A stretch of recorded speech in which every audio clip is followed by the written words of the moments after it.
Stars align without asking first. You're everything I wanted, a blessing and a curse. Now I'm here. It's as if everything has gone back to the start. Play me like a work of art. The first time I didn't realize, second time you fed me lies. I tried to run but I didn't get far. I was trying to run.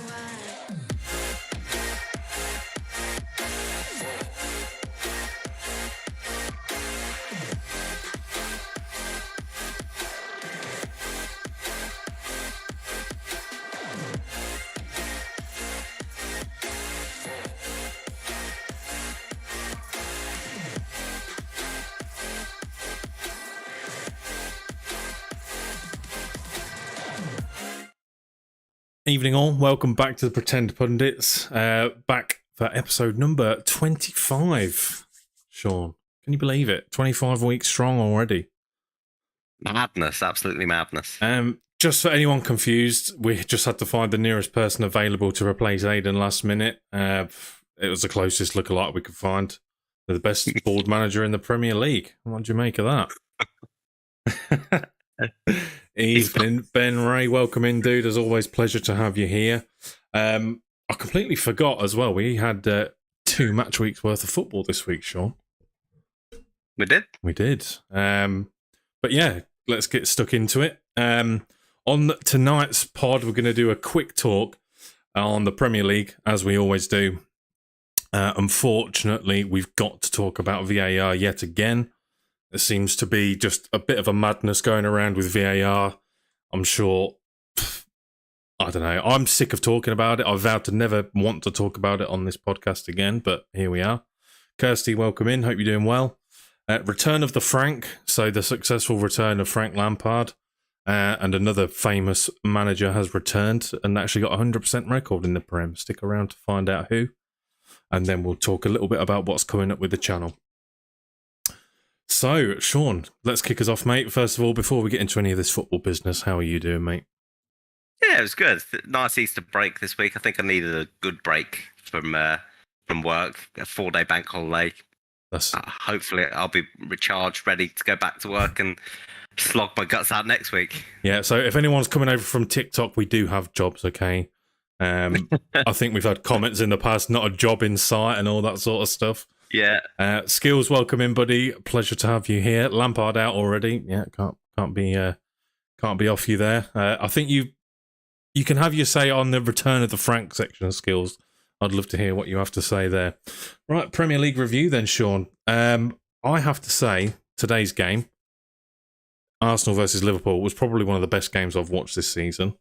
Yeah. I'll let you take the floor on this one first of all, as an Arsenal fan. Talk me through the roller coaster that was a 2-2 draw at Anfield. What a ding dong it was! We had not won at Anfield since 2012 with the Abbey Masterclass, and today we've gone out there. We've gone 2-0 up. Xhaka's got into a bit of a spat with Trent. The crowd riled up, and then from there it was just a slippery slope to drawing the game. After half time, we didn't look like a team that wanted to go forward. We just wanted to catch them on the counter attack. Some really good opportunities to do so, but ultimately we're left with our dicks in our hands. 2-0, 2-all. 2-all. So yeah, it's a tough old game. Gary Neville said after the game, when the crowd are as sleepy as they were at Anfield, you do not want to wake them up. And I think that Xhaka probably woke them up, left a little bit on Trent. Yeah, and it really riled everybody up. A little bit like, I don't know if you remember last season when Arteta had a bit of a pop at Klopp, and all of a sudden all of Anfield was just going absolutely ballistic. And then we, quick smash and grab. I think they won, was it 3-1 or 2-1 or something against us? Yeah. I think that's a very good point.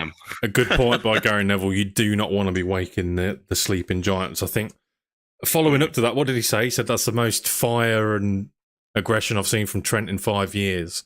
Yeah. But yeah, up until that point, honestly, even for the duration of the game, Trent didn't look like he was a professional footballer at all. He looked lost out there. And I texted you during the game, didn't I, saying that Liverpool just looked they looked rattled. Like after at 1-0, I was very, very surprised. And I think I have to give a shout out to Ramsdale, who actually stopped you from losing it at the end with that masterful save. Two masterful saves. The Canati one I wouldn't say was a big save, but I get what you're saying. On the line, it was magnificent. There was no power on it, was there? It was stomached in, as one of them said it. But yeah, I think that tipping away from the corner, was it Salah got deflected off Gabriel? Yeah. Oh, what a save that was! Incredible. But yeah, it's disappointing. But if you consider that to be one of your hardest games in the title running, not too disappointing. But like you say, that could be a point that could cost you, or that save could be the point that sees you over the edge. Anything else to take away from that game? Are you positive after that, or are you feeling a bit negative in general? Would you say? If you'd have said to me before kickoff, a 2-2 draw, 6 points ahead, Man City have got a game in hand, I'd have gone, okay, yeah, I'll take it, because we don't have a great record at Anfield. Liverpool are a good team. They spanked Man United 7-0. You know, I'd have taken a draw if you'd have offered it. But 2-0 up, it's points dropped. It's 2 points dropped. Yeah, massively, mate. I think you've got a case to be upset, certainly. But as you say, you sort of predicted when we did our run-in, you predicted a draw. So, I mean, that's going to happen. And as I said, it's going to be one of your harder tests of the rest of the campaign. Absolutely. Ben says, good to see that even the Lino didn't like Liverpool. Yeah, that...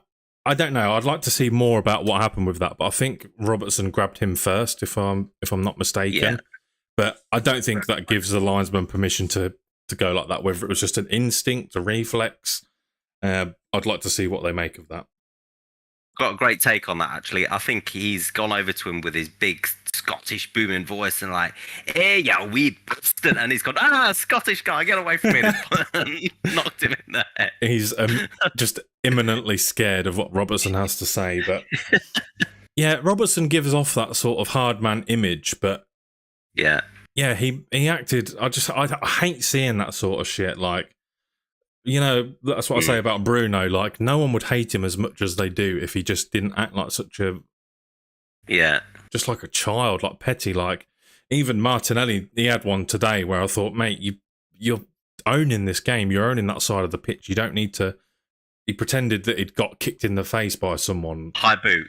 Yeah. So it was a high boot, which obviously that is wrong, but don't act like you'd been kicked in the face when you hadn't. There was no impact. Yeah, it caught him on the shoulder, and it is there. Skill says, I like the way Sean brings up the 7-0. Mate, Sean gets it into as many conversations as he can. Like, I think anyone does, to be honest, at Man United fans at this point. But hey, we move on. I drank 7-Up for about 2 weeks, Skills. I fucking hate 7-Up. I was going to say, you don't even like it. I'm just drinking it anyway. Yeah, so overall then, I mean, Ramsdale, as much as you say he's a good keeper, if we're going to the England debate again, Pickford was another keeper who had not as good as a result, but his weekend was absolutely phenomenal. Of course, Everton played Man United this week, early kickoff, and without Pickford, we would have won 7-0 ourselves, I think. Yeah. A record 22 shots on from Man United in the first half. And I think it was, what was it? It was 1-0 at half time and then 2-0 at full time. But yeah, just a stupid amount of shots recorded. It felt like just another run of the mill game. Nothing stand out at all in that game for me. Rashford getting injured? Yeah, Rashford getting injured, yeah. But I mean, performance-wise, you know, Man United's problem is looking like it's evolving from making mistakes. So we're not really making many mistakes anymore. Our issue is more coming from the fact that we can't score goals. Yeah. So just to score a couple of goals, get the job done, is nice. And yeah, as you say, Rashford coming off towards the end. I think there was about 15 minutes to go. Rashford comes off, and that's going to be a huge, huge blow. Yeah. We've been missing Casemiro. We've been missing Eriksen. Obviously, Eriksen got almost a standing ovation when he come back onto the pitch after his 4-month injury. It was when Andy Carroll took him out. Yeah. He looks a little bit older, a little bit wiser. Oh, Eriksen. Yeah, he looks like he's aged horrendously in 4 months. I mean, considering he's died and he's our best player, that says enough. Yeah. He's been dead before, and yeah, he's important. Casemiro's important. Obviously, he wasn't suspended for Europa League games, but yeah, I think to see the rest of the league out, the FA Cup, Europa League, we're going to need to maximise on all fronts, and midfield is where we was weak. But yeah, Rashford being out is a huge concern. Yeah. Nice to see Martial score. Yeah, it was an unselfish pass across goal, wasn't it, by Rashford? Mm-hmm. Yep. But I think Martial can do something. Even before he got injured again this time, he looked better. He looked confident under Ten Hag. He looked like, okay, your redemption arc's here. You've had a good couple of seasons. You've had your moments, but now you need to show your consistency, and you can do it. He's always been let down by injuries, man. It's so sad. We wouldn't be in the hunt potentially for this big new striker in the summer if Martial could just stay fit. I think there's definitely a player in there. Yeah. I mean, you roll back the years. There was a goal that he scored. I think it was against West Ham, where he's come in from the left-hand side and he's dinked it past a couple of players and put it in the top corner. Yeah. And I thought, Jesus Christ, this guy is the second coming of Thierry Henry. And yeah, like you say, just constant injuries. It's really unfortunate for him. Yeah, there's a player in there for sure. Kirsty says, with Rashford injured, where do you think the goals come from? Again, another fantastic question, because our striker, we brought in the winter, Weghorst. You can argue about what sort of job he does in the team, but they're not goals. I think Bruno had an unbelievable performance against Everton. I have to say, he really goes under the radar if he's not scoring or assisting, but some of the passes he picks out and some of the way he influences the game, he's begging to get the ball off that defence and move the ball up the pitch, make that killer pass. So I think we could see a little bit more attacking threat from Bruno. An interesting tactic that Ten Hag over here has done in the last couple of games. Sabitzer. So the team lines up. It looks as if Sabitzer's going to be in that midfield role alongside McTominay, but he's actually playing more forward. And I think Sabitzer's good for a goal or two. I really do think he is. His long shots, he generates incredible power from some of his shots when you don't think it's possible. And yeah, and as Paulina says, McTominay, he's scored a couple of goals for his country, 4 in 2 games, and he scored again this weekend. So maybe McTominay, maybe Sabitzer, Anthony, he just does my head in sometimes. He's too predictable, and I can't remember who was commentating on the game on Saturday, but they said everyone in the stadium knows he's cutting inside and trying to get a left foot finish off. Which is true, but I think he just needs to add a little bit more of a dimension to his game. I think don't stop trying them, because they can be great finishes, but when it's all you do, it's predictable and you're going to get shut down more often than you like. He reminds me a lot of Nicolas Pepe, where that's all he's got in his locker.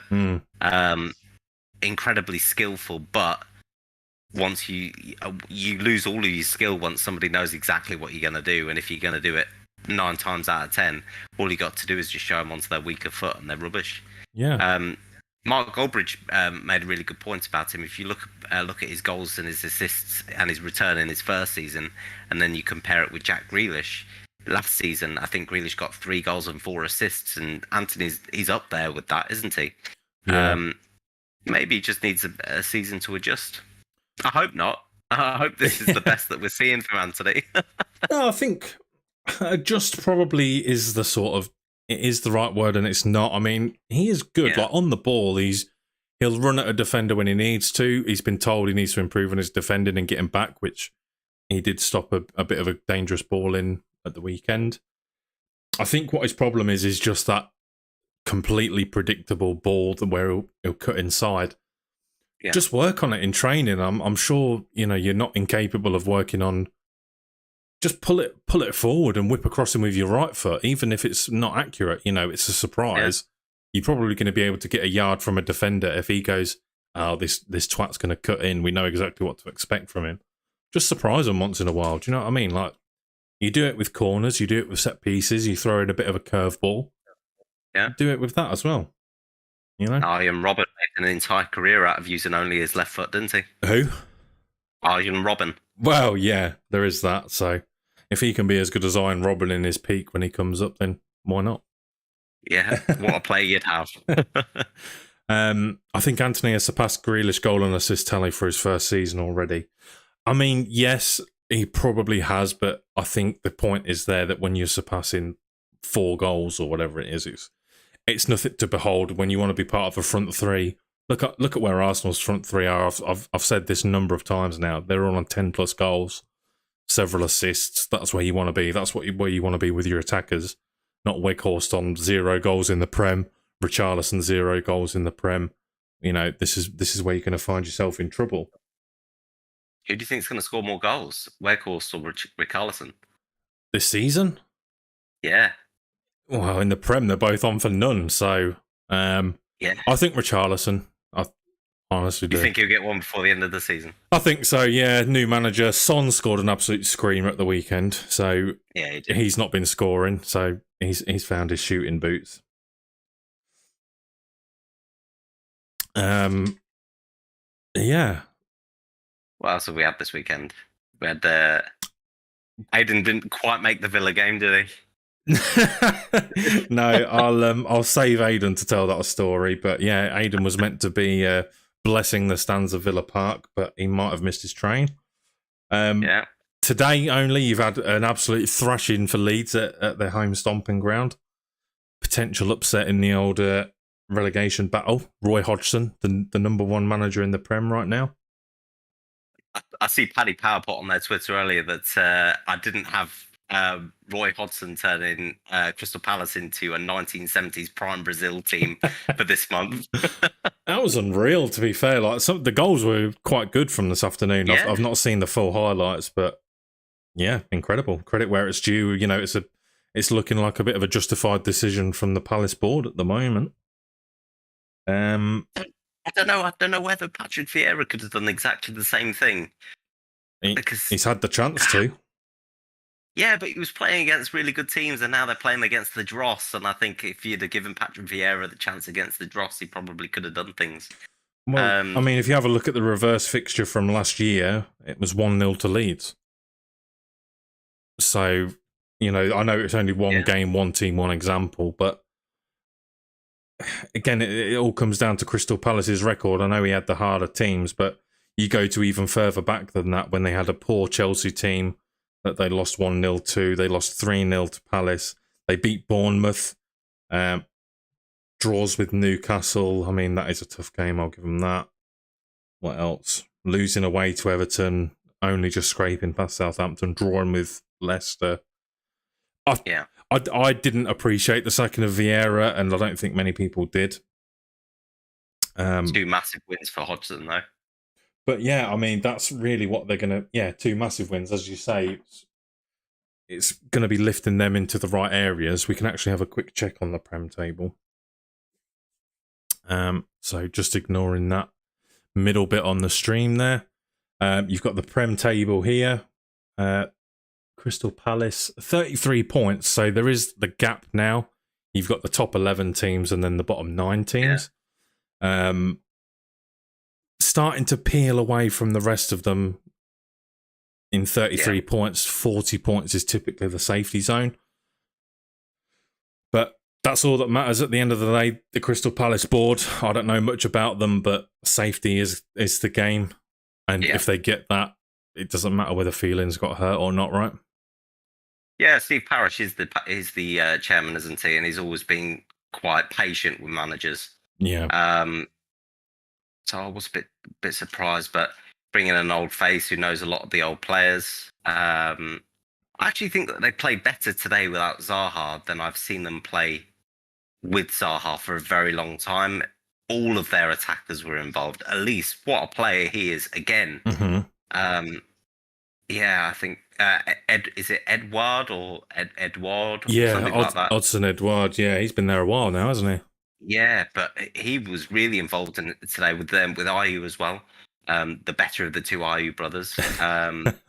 He was really good. There was a moment where the ball was chipped over, and I thought all day long he's offside, and then VAR's checking it, and he is country mile onside, and I'm like, wow, how is that defender so staggered to give him that opportunity? It was on the near side, wasn't it?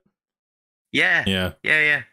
And I'm like, oh my god, that's the time when VAR works, because if I'd have been, granted, I'm not at the sidelines, but I would have said all day long he was a country mile offside. But yeah, great goal, great finish, and everybody kind of stopped around him and has gone, offside doesn't matter, it'll be chalked offside in a second. Wasn't there something similar with, was it Liverpool or Arsenal last midweek? Sorry, where there was a goal that looked so clearly offside. It was Liverpool. It was because it was Jota, wasn't it? Let me have a look at the game. Who did they play? Midweek they played Chelsea. I'm sure it was in that game. I could be wrong, but it looked like in the run of play it was a mile offside. But when you actually check, I think it was a well-timed run from Jota. What, the 0-0 draw? Yeah, that's right. Or was it? I can't remember. I'll have to go back and check that one, but I'm sure it was Jota's run. But yeah, VAR in that case does do its job, but in other cases, it doesn't do its job. We'll move on to that bit shortly. Anything over the last week that we've missed out on that was special? I mean, West Ham getting absolutely murdered at home to Newcastle happened on Wednesday. That was good, wasn't it? If you hear Ben Ray, sorry to hear about that. Dave Earl, welcome in, mate. I know you're a Newcastle fan, so you've come in just at the right time. We're talking about the crime scene that you left at London Stadium on Wednesday night. I was watching the highlights, and if you watch the highlights in normal time, you can just see the stadium slowly begin to empty. It's mental. A comedy of errors from West Ham. They really need to book up. Yeah. They need to get their act together now. Going from European football to the Championship in less than 2 years is going to be a very bitter pill to swallow. They're still in the Conference League thing as well. I don't think they've lost in the Conference League. I really don't understand David Moyes. If he's prioritising that European trophy over the Premier League survival, he must be a madman. He must be stopped.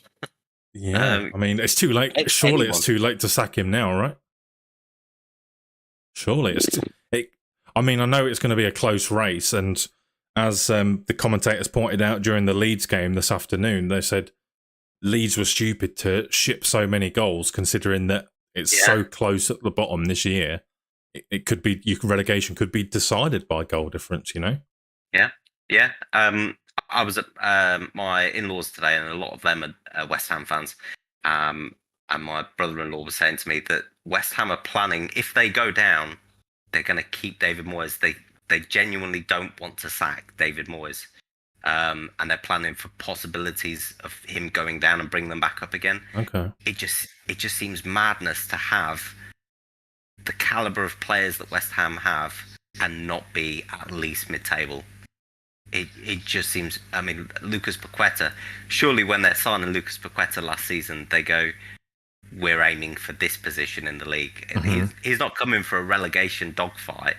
No, you're right.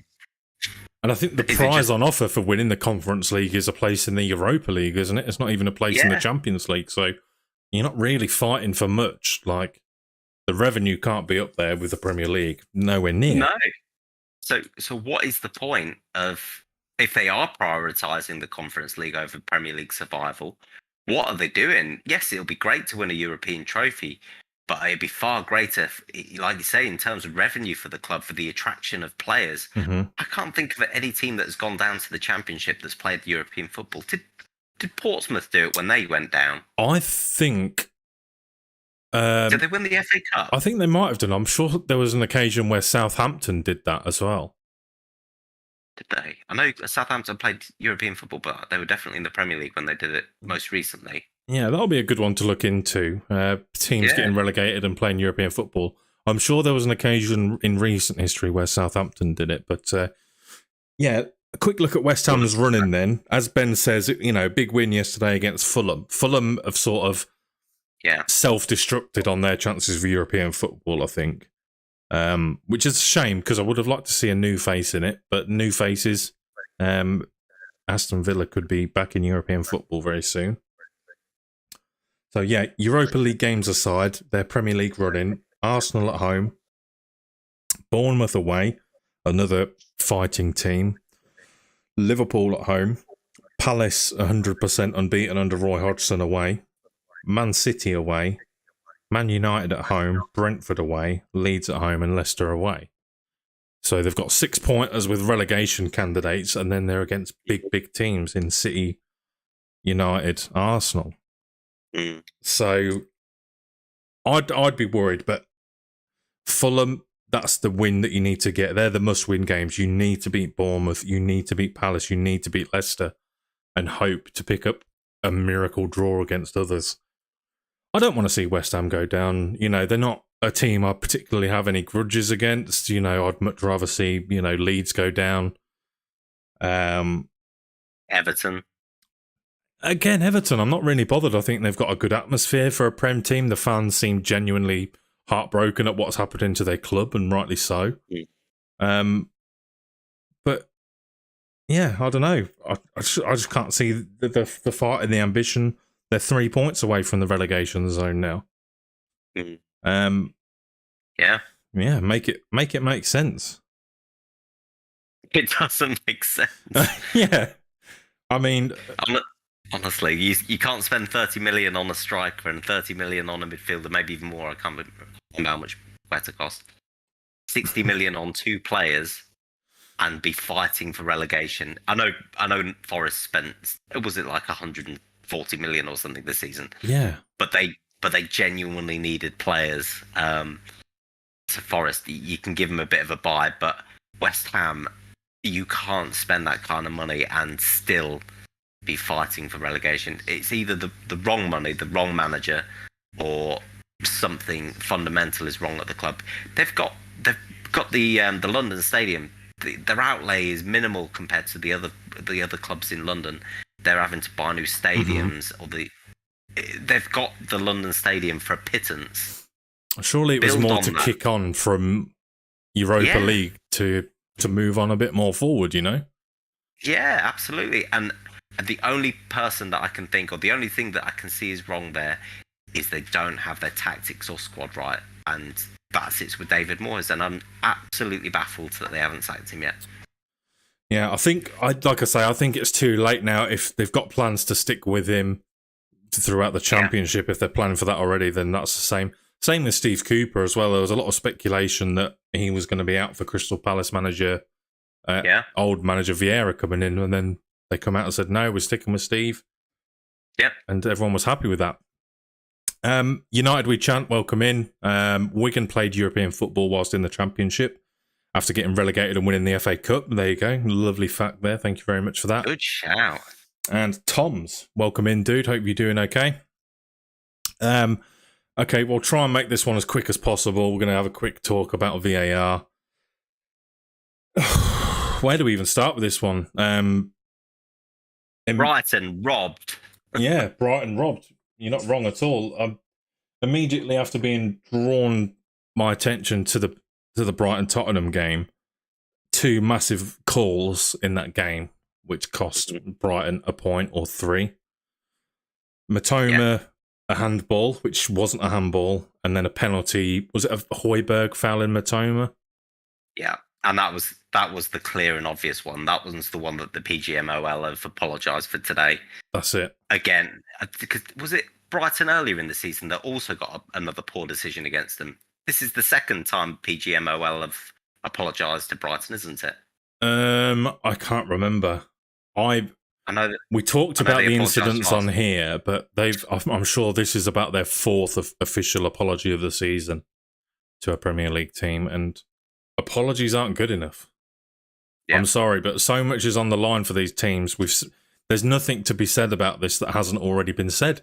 It's just an absolute joke. It's the same mistakes, same referees. They're just a bunch of fucking clowns. Why are we just an absolute laughing stock? Why have we not got VAR right yet? I don't understand how a professional referee looks at what Højbjerg did in that challenge and has gone, that's not a foul. He stands on his foot, which impedes Matoma from getting the ball. There's nothing extra to add to that equation. The ball wasn't beyond reach. No. He hadn't already taken his shot.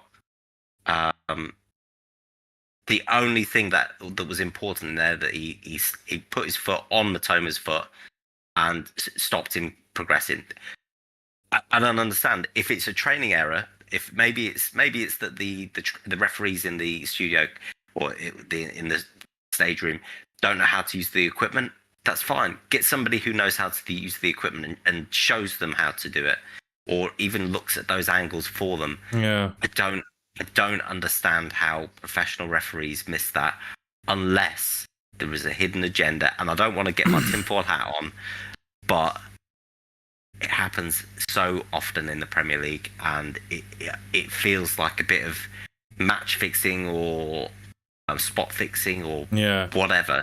It doesn't seem right. You say tinfoil hat, but it's not that far-fetched to think there's something corrupt about it, because how can you have these massive, huge mistakes happen time after time after time? All the pundits on TV dissect it. You get a million different camera angles.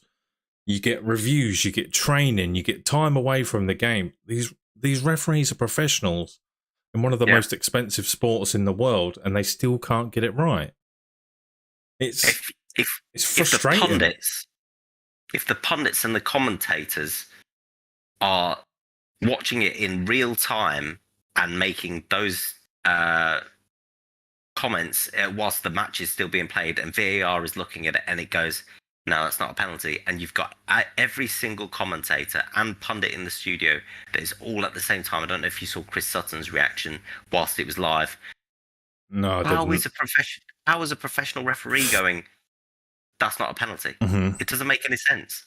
Regardless of whether if it was against Brighton, I'd still be saying the same thing, kind of. But it does not make any sense, and I fear that this is like big clubs getting the favourable decisions to help them. You know, Tottenham have got a huge stadium that they're going to have to pay for.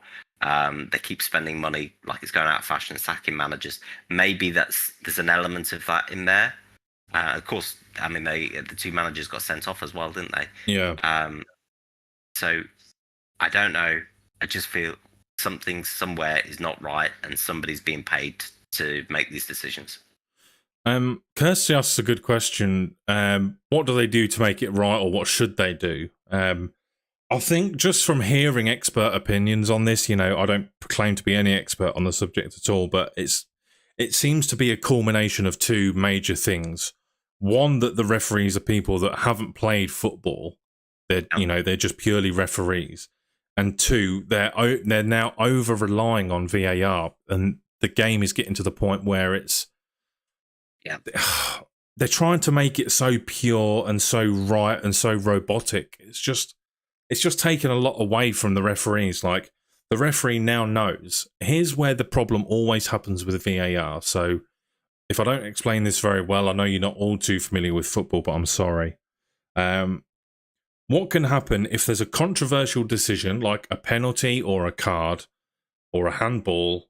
If the referee doesn't give that decision, VAR will agree with his decision unless he's made a big, obvious mistake. And that also happens if he does give a decision. So here's the stupid thing, right? So let's say there's an incident on the pitch and the referee decides it's a penalty. unless there's something completely wacky happened, VAR will say, no, well, your decision is absolutely fine. But if exactly the same challenge happened and the referee said, no, that's not a penalty, that's too soft, VAR wouldn't turn around and change his decision because the error that VAR has to correct must be clear and obvious. Yeah. So the blanket term clear and obvious isn't working anymore. There's no such thing as a clear and obvious error. It needs to be, if they want to over-sanitize the game by making it black and white for every single decision, it's going to be too difficult to do. I love that phrase, over-sanitize. What a great phrase that is. But that's exactly what they're trying to do, and I think I heard it somewhere else. They're just trying to make it so that every single incident must be black and white when it's not. Every single challenge is unique. Every handball is unique. Every circumstance is unique. Yeah. And you find yourself now, you're watching the game with the lens of VAR. So even though you don't care what happens in the decision, you see a ball hit a hand and you go, is that a handball? And then you're like, wait, why am I saying that? I don't care if that's a handball. It shouldn't be a handball. In the rules of the game, is it a handball? Will VAR... And it's just so annoying. You can't enjoy the game as much anymore. And it doesn't detract from... So you take a shot, it hits a hand, and it's never going on target. Yeah. I understand that in layman's terms, that is hand to ball, but that doesn't impact anything at all. But it's going out. What does it matter if it's going out? Mm-hmm. What does it matter if it touches his hand? If it's from 2 yards away and it's clipped his hand on the way through, on going into the goal, call it back for handball. But if it's 2 yards out and the ball's going out for a throw-in, piss off. Exactly. It doesn't matter. And what also seems to happen quite a lot is that you find out about a rule of VAR every week that you've never heard of before because an incident happens and they try to explain it away with a new rule. So what was the most recent one? About... was it Souček who made that dive-in save with his hand? And they said, if you're in motion of falling, it's not a handball. And then they'll come up with another one like, oh, well, a handball isn't a handball if it's accidental. I'm thinking of the Rashford one against Man City. What, the goal? No. The where he's offside and Bruno Fernandes comes into play. That's right, yeah, with Ake chasing him down. So that's not offside on one day, but then it is offside on another day. The rule I'm talking about is the rule that knocked Man United out of the League Cup last year, or the FA Cup, I can't remember, against Middlesbrough, where the player who assisted the goal scorer handballed and knocked it down to his feet. And because it was an accidental handball by the assister, that was fine. But if that had been the goal scorer, it would have been ruled out. I mean, you can't make that shit up. It's a handball for one player and not. It's so baffling. And the referees, purely and simply, are just not good enough. Yeah, I think the game's too fast for them. I said it in another group chat the other week about... the Premier League is the best league in the world, but we've only got English referees. Mm-hmm. If it's the best league in the world, why don't we import the best referees into the league? Exactly. Rather than providing they're English speaking, of course, but there has to be.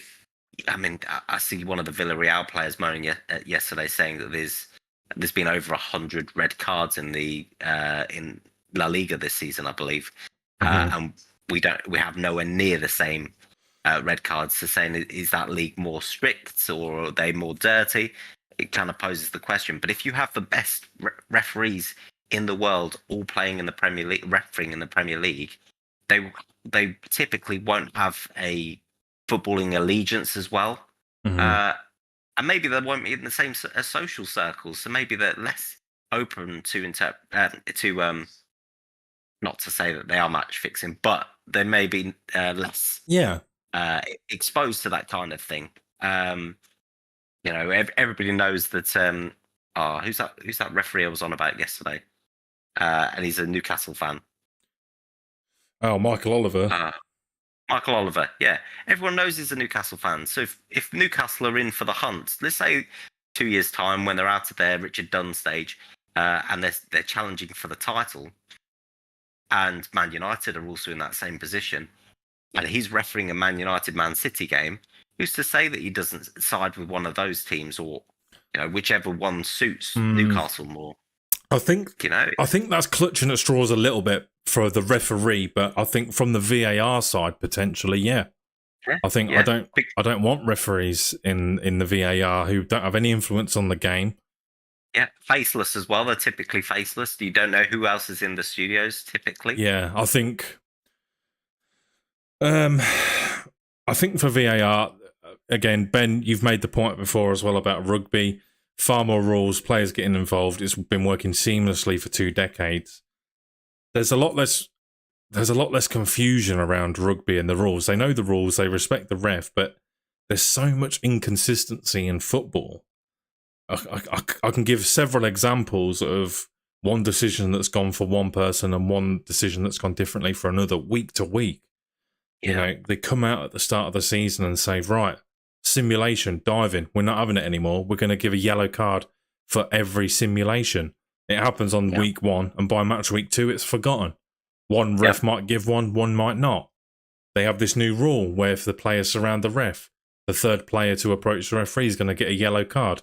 That's happened loads of times this weekend. Where were the yellow cards? I didn't see one. You can't have one. We had one. You had one today? Well, we had more than 3 players surround the referee, and we never got a yellow card for it. It's on that Rob Holding penalty. Exactly. So where's the consistency when that's a completely brand new rule that came in a couple of weeks ago that I'd never heard of before? It probably has always been a rule, but it's not always enforced. No. It's just get it right. Just make the game fucking enjoyable. Yeah. I don't mic them up. All of the linesmen. Maybe then you'd have heard Andy Robertson going, "Hey, we Scottish bastard." maybe then you would have you'd have known why he got fucking elbows in the face. But mic them up. That way, there is nowhere to hide in the Premier League for referees and officials. Yeah. The decisions that they make. If they're saying to Michael Oliver or Bobby Madley or whatever his name is, and they say, "Oh, I think that we should let this go," or "This is the reason why I've given this decision," then at least we know and we can understand their thought process. But to not mic them up, I still think things need to change. Doesn't matter, because we could probably just hear all the blundering that's going on. Like you say, we shouldn't know the names of referees. Like, no, I know the names of so many Premier League referees because at one point or another they fucked up. I don't, with all due respect, the referees, I don't care about them because they're not doing a good enough job.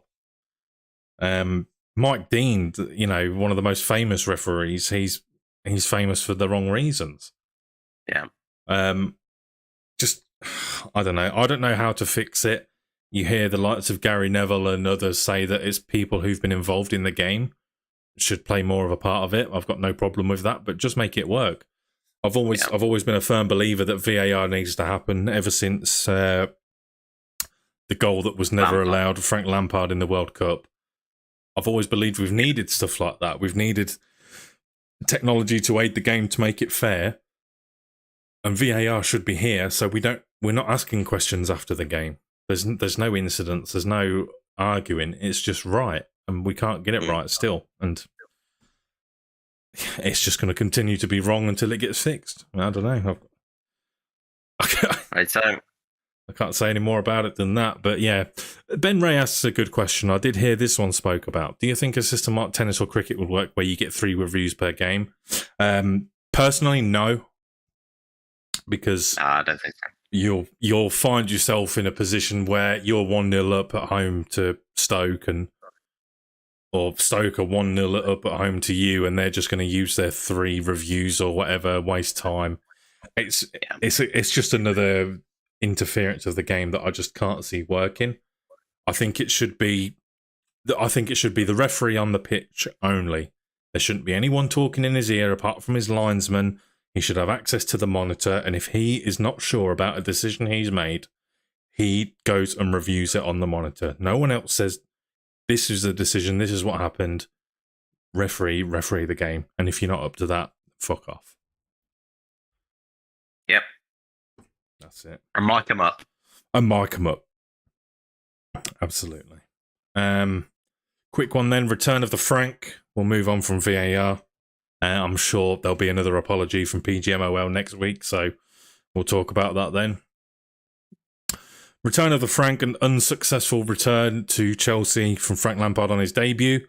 What do you think has been set as Frank Lampard's goal by Burley as he's come back? Well, they're on, is it 38 or 39 points? 39. So I would say Premier League survival, first and foremost, get us over that 40 points threshold.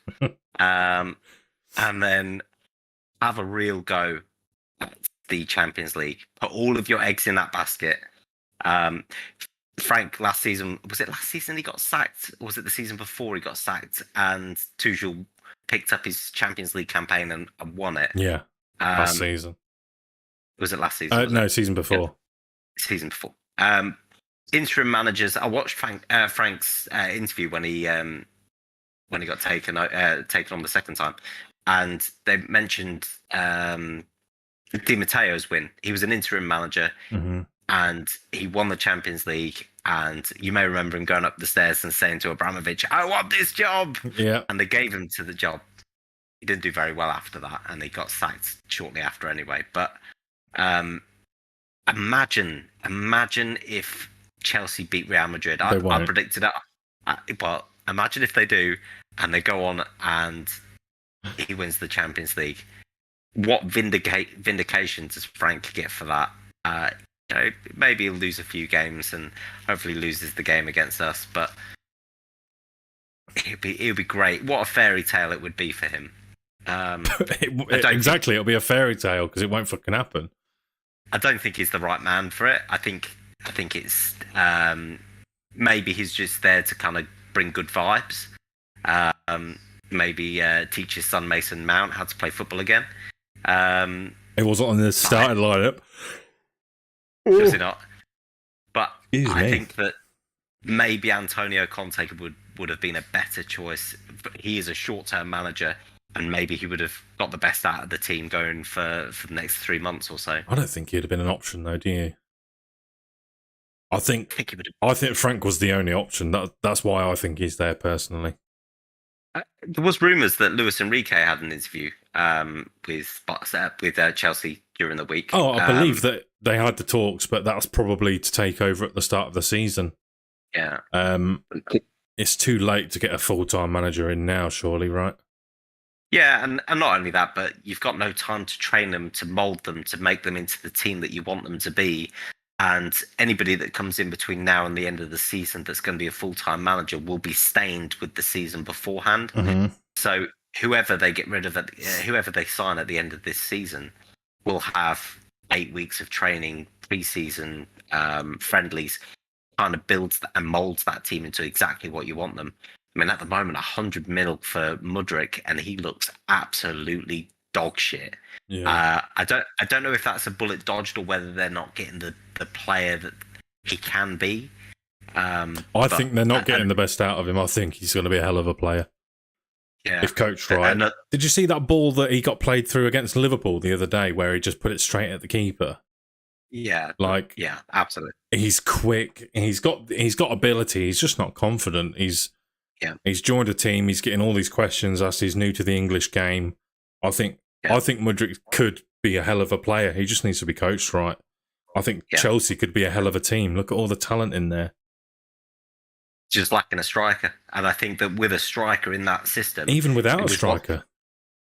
Well, if they had a striker in this current system, and you had wingers that can feed a striker, then you've got a great foundation of a team, but currently are they still playing Havertz up front? Well, I don't know what's really going on. The last 2 times I've watched them, they don't have a problem getting the ball to the box, but for some reason, Felix and it just goes so scrambly. It doesn't. Yeah. There's nothing clinical happening there. I don't think a striker would change that. I think they're making the right plays. They're getting into the good position. They're just not confident in front of goal at all, and it's understandable. Yeah. I like their players. I like their team. I think they've got such good talent there, but nothing's working. They're going to go to Madrid on Wednesday night, and without a win in a long time. Yeah. Not sure where they're going to be next season. His skill's still in the chat. What does he think?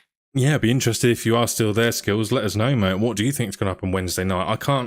I can't see anything other than them getting absolutely swallowed up at the Bernabeu. I think unless they set out defensively from the offset, 5 at the back, which that's a typical Chelsea thing anyway, but they might just set out to say, look, anything can happen if we get them back with a goal in it at Stamford Bridge. But I think that'll be Lampard's team talk. It'll be just saying, don't get eaten up. Yeah.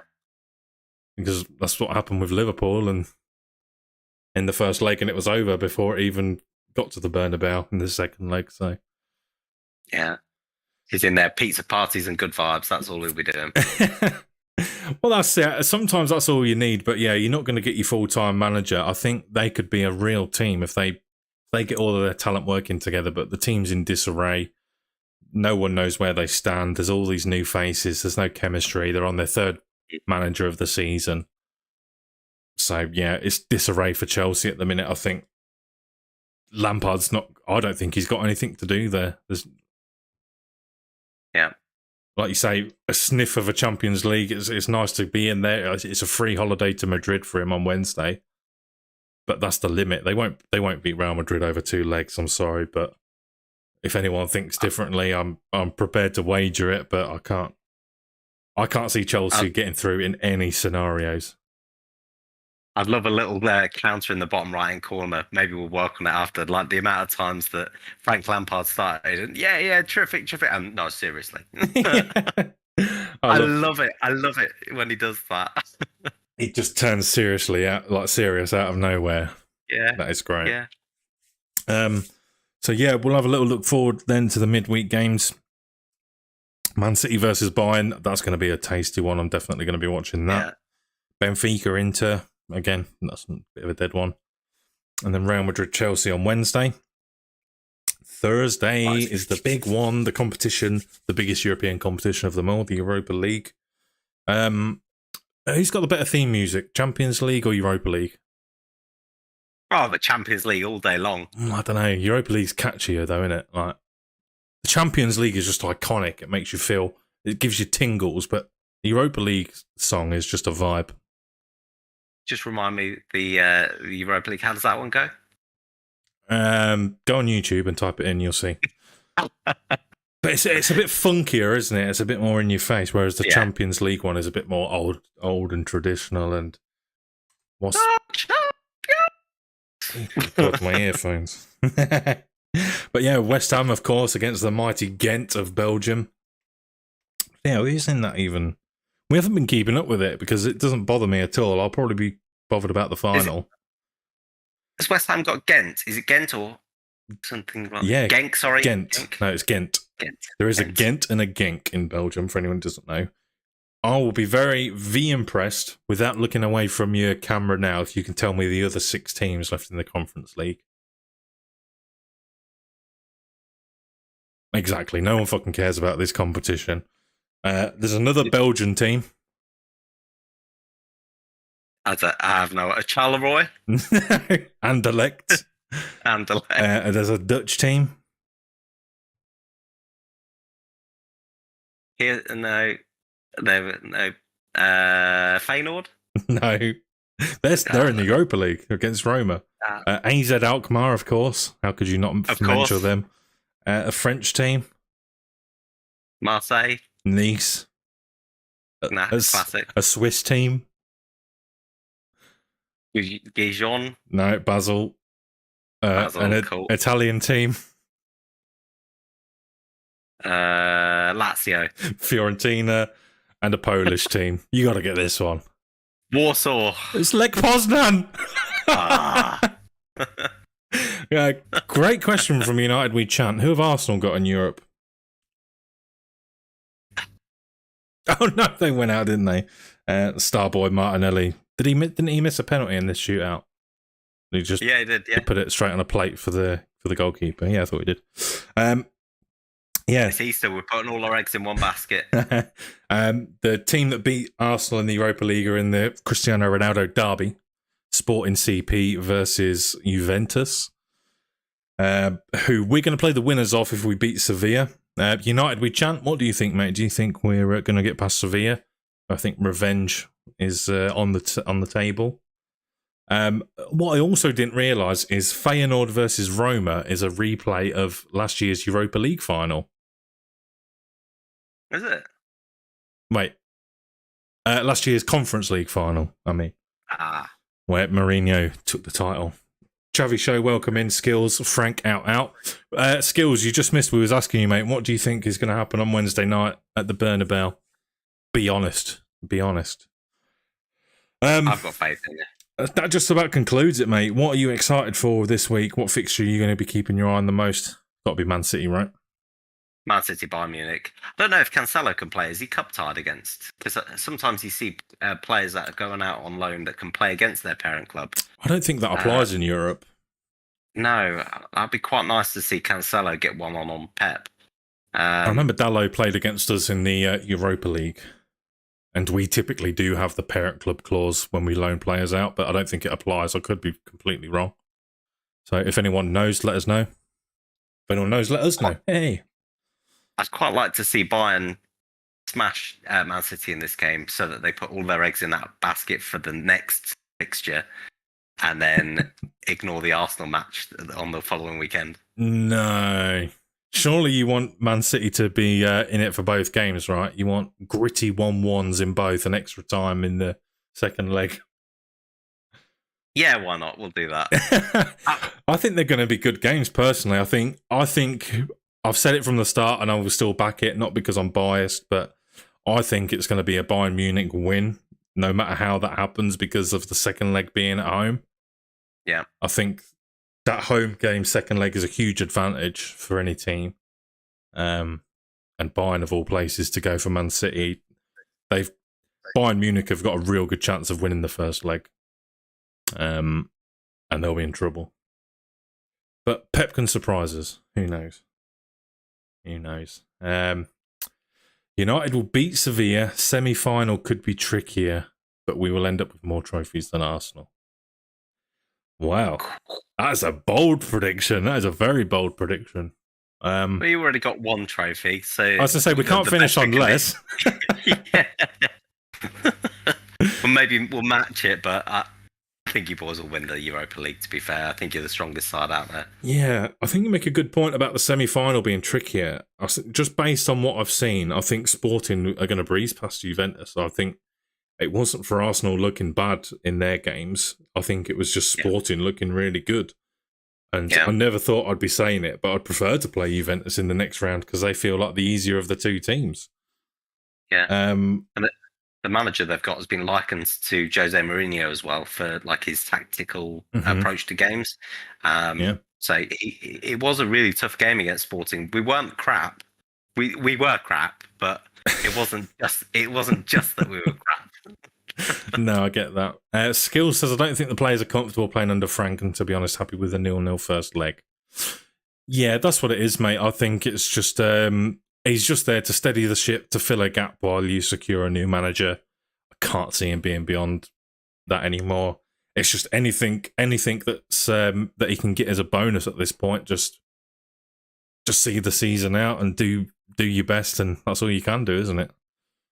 Sadly. Absolutely. But yeah, that just about concludes everything for tonight's pod.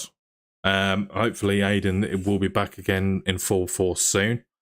But we'll see. Coming up then, we've got plenty of stuff still coming over on the TikTok. We're nearly at 5,000 followers over on TikTok. So if you want to join us over there and you haven't done so already, go and give us a follow. Everything is in the description for all of our links. If you can give this video a like as well, it would be massively, massively appreciated. And if you have any friends that like football, tell them about us. Tell your friends that don't like football as well. What do you know? Our good friend Kirsty has been joining us every week now. She didn't know anything about football 3 weeks ago, and now she'll be debating with the best of them, I'm sure. Sean, is there anything you want to leave us on, mate, before we tune out for the night? Anybody gets the chance, watch the Rochdale goal against, was it Warsaw? Warsaw, yeah. I still haven't seen it yet, so that's the first thing I'm doing when we finish this. Oh my God, what a howler from the linesman. But that's all I'm going to leave you with. You got any other plans? Bank holiday Monday tomorrow. Hope everyone has a lovely day. Me and the wife have done 2 seasons of Ted Lasso in like 2 days now, so we're going to go do season 3 tomorrow, I think. That is proper good vibes, isn't it? I love it. Without giving too many spoilers away, we've just watched one episode where Beard goes on this weird journey. With his trousers. And we were just looking at each other throughout the whole episode saying, what the fuck is going on here? But other than that, everything's been great. I've loved it. Yeah. But United We Chant, great pod, lads. Thank you very much, United We Chant. As well, go follow United We Chant on TikTok as well. Some good videos, fan videos, if you like United fans. I'm certainly a fan of the page. It's a United fan myself, of course. I'd love to go to another game again soon. Do you know the last game that I went to was? No. What was the last game you went to? The last Arsenal game, I went to the Emirates Cup. Was it last season? I always like to do that in pre-season because the tickets are just so expensive. I just can't afford to buy the tickets, the train fares, everything like that. It's just ridiculous. Oh, mate, yeah. I mean, I used to work with a guy. His daughter had 4 season tickets, so it wasn't too difficult to get hold of them. There was one where I kept hold of these tickets for 3 weeks running, and the games I went to was a 2-0 nils and then a 2-1 loss to Norwich. But the very last game I went to was the last game that we had before COVID shut down and got rid of all fans. Oh, wow. And it was against Man City at Old Trafford, and we won 2-0. Nice. It was Martial scored. Bruno dinked a free kick over to Martial. And then the second goal, you might remember, it's quite famous. Edison fucked up, passed the ball straight to McTominay, and he scored it from about 45 yards out. Lovely. And me and my mate went to that game, and people were wearing the masks, like the face masks for COVID. And we was like, look at these dicks. And six months later, everyone in our lives was wearing them. Yeah. So, yeah, Sean went to Old Trafford more recently. I did. Yeah, and I think there is a picture of me wearing an Arsenal hat, a Man United hat. Oh my God. I borrowed Aiden's season ticket. A different Aiden, who is United We Chant, and I went with his brother Callum. And I think that was the game that they announced for Varane, actually. I think it was against Newcastle. Yeah. Yeah, that's the game I went to. Very nice. Yeah, I remember, because no one knew about that as well before it happened, so that must have been a nice little surprise.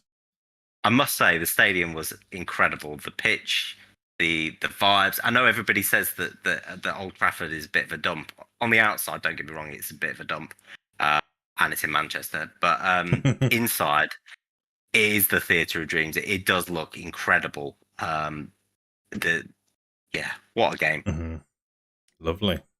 What was the score then? Was that when Ronaldo scored? I definitely remember some Sues. How is Sue doing anyway? Tell her I said hello. Yeah.